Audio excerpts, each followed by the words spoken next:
here is the 2025 Toyota Crown Signia in cloud blue. This is the XLE. They only offer two trims, standard all-wheel drive as well as a standard hybrid, and you're getting up to 38 mpgs combined. But is it worth going Toyota opposed to Lexus? I'm Anthony from Hawkeye Rides. We're going to go over some pros and cons, talk about some of the comparable rivals, and see what you're getting as a total value with the new Crown Signia. In the front, standard LED headlights, daytime runnings. The headlights are a projected type, and going into the Limited, you have auto leveling. That's going to configure into the top portion of the grille, with the enlarged grille similar to the RX and the NX. But the difference with this is it's going to sit a little bit lower than the RX. You're at 6.7 inches of clearance, which is around an inch more than the Crown Sedan, with a gloss black for the side pocket and the lower trim. I do like the styling to it. I just feel like it looks a little bit more so like a wagon than an SUV. And with Toyota, they have a ton of SUVs to choose from. But when you're thinking about competition like Honda, Hyundai, even going into Mazda, none of them are going to have as many standard features as you're getting. But on my take, instead of doing standard features and going into the limited tier to get all of the features, maybe just have one trim and let us option up the vehicle for ourselves. Underneath the hood is going to get a 2.5 liter four-cylinder hybrid engine. That's going to give us a combined of 240 horsepower paired to the eCVT transmission. Now this is where it takes that change in competition, because Honda, Hyundai, even Mazda is not going to have something this size that's going to get 38 mpgs combined, or 39 mpgs for the city and 37 mpgs for the highway. 19-inch wheels come on the XLE.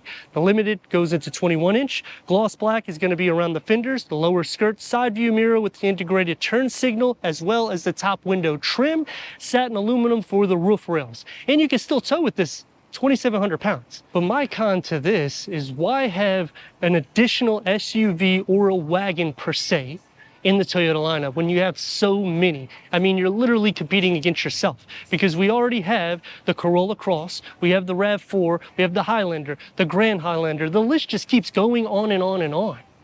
And now you're throwing this into the segment. Yes, it's going to boast more luxury, and the pricing is going to be more so towards the RAV4 Prime, in which the MPGs is not going to be the same as that, because that's a plug-in hybrid variant. But when you're going against competition, I mean, for me, would you go Lexus and get an extra year, or would you go Toyota? With all trims reaching 60 around 7 seconds. But the trade-off is the MPGs, the standard all-wheel drive. So this is something you could drive daily, and it's still very practical. Standard LED taillights that wrap around the whole rear, smaller Toyota badging, and now they're copying Honda, which they did with the refresh for the Accord, giving heritage to the original Accord with the Crown script, but no Signia script on the rear. Now, obviously, you could tell the difference, because the sedan kind of looks like a hatchback slash sedan, but it's also lifted up. So then when I'm putting those two side by side, because now this is going to be competition, I mean, it's not much difference when you're talking about the ground clearance. Plus, you get a performance variant, and that's the only vehicle that we get for 2025 that has performance underneath the hood.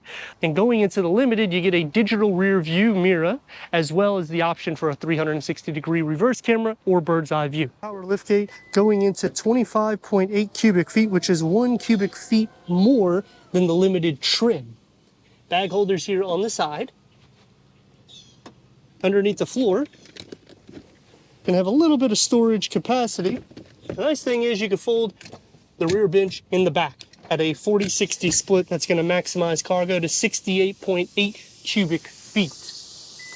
But a cool feature is you can fold these up so it won't hit the back of the seats, and it'll fold out flat as well, so it will actually give you a little bit more space for the length.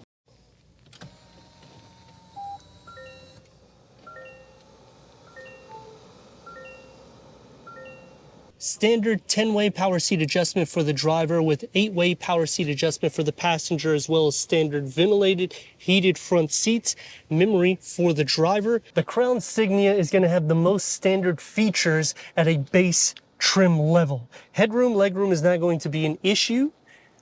The dashboard will have the pinstripe that is gold that goes down the center, with the gloss black for the two infotainment screens. And it comes standard with a 12.3 touchscreen with Apple CarPlay that's wireless, Android Auto, Sirius XM AM, FM, streaming Bluetooth audio with 6 speakers standard. The 11 speakers through JBL, you have to go into the limited trim. Put it into reverse, and it's a reverse camera, which is standard on all trims, but you can option the 360-degree camera. I just don't like how it doesn't cover up the screen. That's a con for me right off the bat. With a physical knob to turn on and off and turn up the sound system. And you have physical buttons for the dual climate control. That's standard. Heated steering wheel with a standard wireless charging pad. A total of 5 USB ports and the key fob for the new Crown Signia.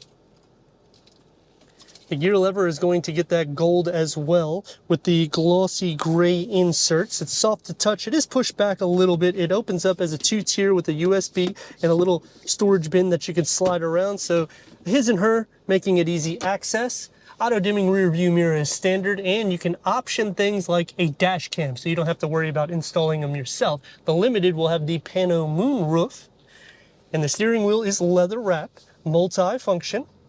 The paddle shifts. The gauge cluster is a standard 12.3 informational display that can go through an array of information, including different settings in the vehicle, and you can change out the content, keeping the Crown interior just lifted up. So it's going to have a touch of that luxury vibe and still driver focus. The door panel and dash configured together, and it's going to be more of the soft materials only where it needs to be, one touch up and down for all the windows, with a medium-sized storage pocket. What I like about the Crown Signia is in the back seats, headroom is a lot more, as well as leg space. 2 more USB ports, air vents, cup holders with an armrest, and the door is going to have the same materials in the front with the heated rear seats. That is standard, and basically the same size storage pocket. Can I fit in the center? Sliding over, I actually have my own feet space, but then it's not going to be so desirable for a long journey because my knees are sitting up in the air. So if you really want to be comfortable, you'll be sitting like this, sharing some feet. Leg, butt, shoulder space isn't too bad. It's still relatively a wide vehicle. Headroom is actually really good. 240 horsepower out of the Crown Signia. Is it going to be enough for motivation? I mean, you're in the 7-second margin. It's basically the same speed as everybody on the road. The difference is 39 mpgs for the city, 37 mpgs for the highway, standard all-wheel drive. Let's see how she goes.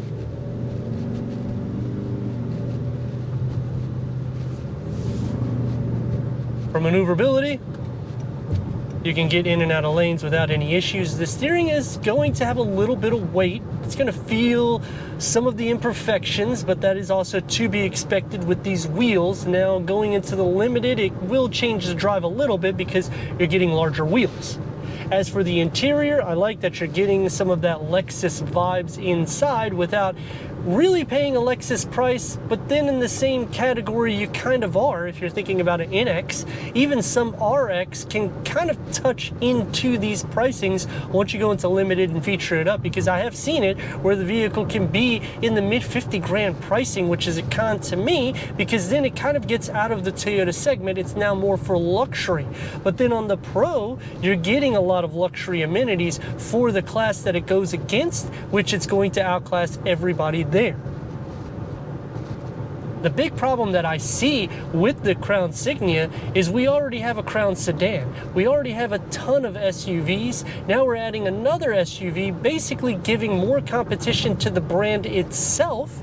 I get it, it kind of has a wagon vibe, but it also looks similar to a minivan, which I'm not a huge fan of the rear. I kind of wish they cleaned it up a little bit, but then if they gave it that coupe style, I just think it would be too much, because then you're losing cargo capacity. Then you might as well go to the Crown Sedan. Second reason why I would consider this vehicle is it is a smooth driving vehicle. You have heated front and rear seats standard, as well as ventilated front seats. What vehicle comes standard with that? I usually complain on almost all of my reviews that companies, they want to add you 1,000 here, 500 there. No, Toyota gives it to you, as well as a heated steering wheel. Turn radius is about 2 and a part lane, and let's rock and roll.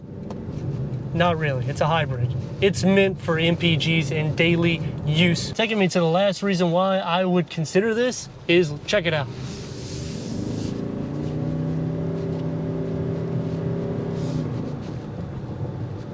I'm doing all this.